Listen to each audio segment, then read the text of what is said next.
Hi guys, so DUP MP Ian Paisley Jr. was interviewed by former Labour MP and current GB News host Gloria Piero. Now, this was quite funny because the Unionist politician turned and stuck the knife into the Conservative Party. But that wasn't enough. The DUP are attracted to power. They're willing to throw the people of Northern Ireland under a bus in order to achieve that goal. And it seems that they're putting out feelers to Keir Starmer and the Labour Party in order to once again gain some sort of relevance in Britain. Now, they have voted with the Labour Party recently on a motion, so have the DUP turned their backs on the Tories? I'll let you be the judge. Your natural political allies in Westminster is the Conservative and Unionist Party. So they say, Gloria. But we've always had a better deal from Labour. Anytime we've had a Labour Prime Minister or a Labour Secretary of State, they've understood Northern Ireland. And he's right. He's right in this regard. Labour have always taken a more pragmatic approach to Northern Ireland. They understand that there are two different communities there. Those two communities have been at each other's throats for the last number of decades, before and after the peace process. And the Labour Party have understood that and tried to maintain a balance both between themselves in Westminster and what's happening in Northern Ireland. So yes, he's correct about that. The Conservatives just don't give a crap. Usually better. Their bark has been worse than their bite, you might say. Whereas we've always kind of had the fear, will Labour take us in a particular direction, closer to United Ireland? But their bark about that and their actual bite has been very, very different.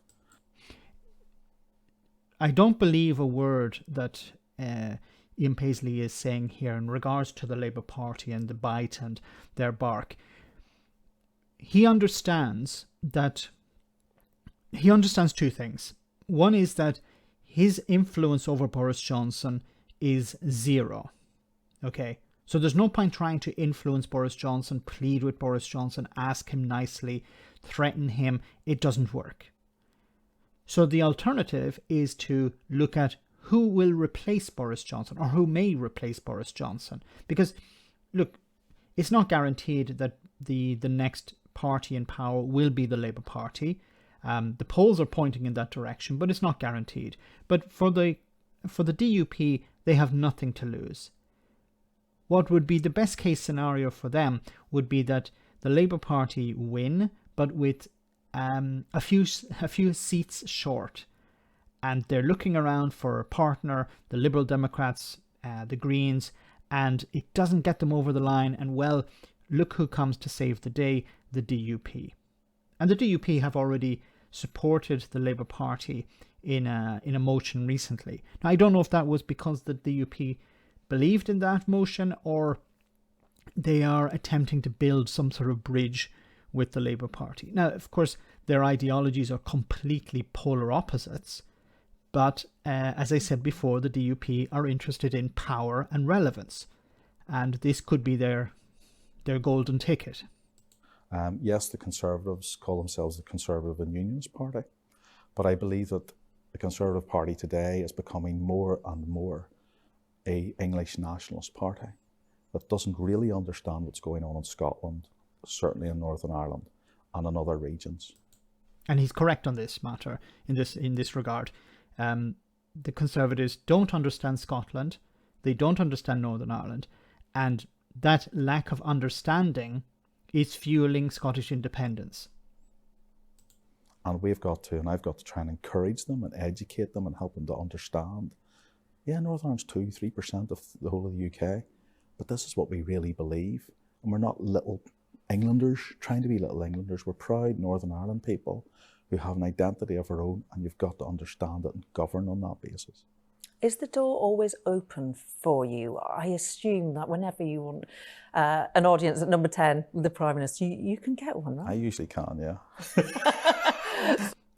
I don't believe that for a moment. Maybe some years ago, but not today, Ian. Why would Boris Johnson want to spend time with you? You share nothing in common. Generally, we want to spend time with people we have something in common with. I think if you were to ask Boris Johnson behind closed doors his opinion of the DUP, it would be they're a joke. So how can you persuade him of the merits of your arguments?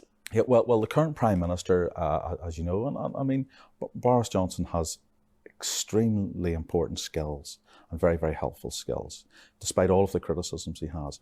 And I've enough self-awareness to know that Northern Ireland is not taking up his attention. You know, so many other things are. So we've got to do things to draw his attention before things go bad again in North. We have to do things to draw his attention. What things, Ian? Because I get the impression you doing things is egging on very sinister elements in Northern Ireland, egging on the types of people who are burning buses, egging on the types of people who are hijacking. Last week they hijacked a van, forced the driver to take a canister of something he did not know what was inside to a location where an Irish politician, not just an Irish politician, a member of the Irish government was delivering a speech. Is that what you mean? I hope that's not what you mean by persuading Boris Johnson. In Ireland, and I would far rather he gets it now than reacts to a situation. Do you trust him to ultimately resolve the Northern Ireland protocol? I don't trust anyone in politics. I've become really sceptical. Ian Paisley and the DUP, over the last number of years, we're talking about how Boris Johnson made promises. Boris Johnson promised me personally this. Boris Johnson promised me that. Boris Johnson promised the people of Northern Ireland X, Y, and Z. This is Boris Johnson we're talking about. I don't believe... Well, he's saying he was always sceptical of politicians. I think he's realised now he has zero influence over Boris Johnson. And maybe he's now saying, oh, no, I was always the skeptic. No, you were not. You were not always the skeptic or the cynic.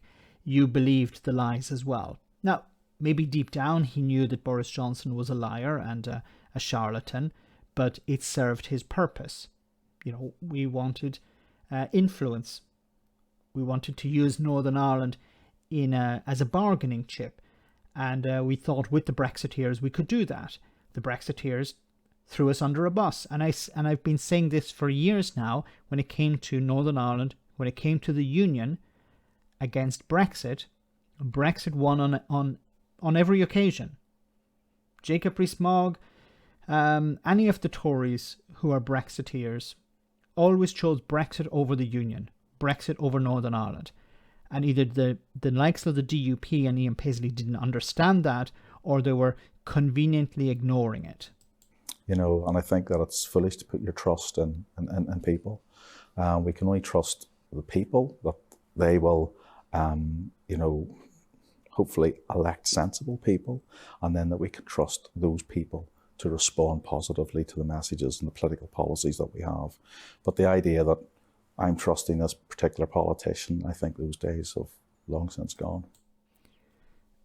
When he says about trusting the people, I presume he's talking about the people of Northern Ireland, because the people of Boris Johnson's constituency, maybe I'm exaggerating this, but I don't really think they care about Northern Ireland. They have their own concerns. They have the concerns of their constituency. But I think what's happening in Northern Ireland, either it doesn't register with them at all, or it's very far down the list. So hoping that you're going to get the people of England, because, you know, let's call a spade here. It's the people of England that decide what happens in Westminster. England has most of the MPs. So it's the English people that you need to reach out to. And perhaps this is what the DUP are attempting to do now. Build some sort of bridges with the Labour Party, the English people, via the Labour Party, because they want to remain relevant. Let me know in the comment section, guys, what you think about all of this. As always, your comments are greatly appreciated. Thanks a lot.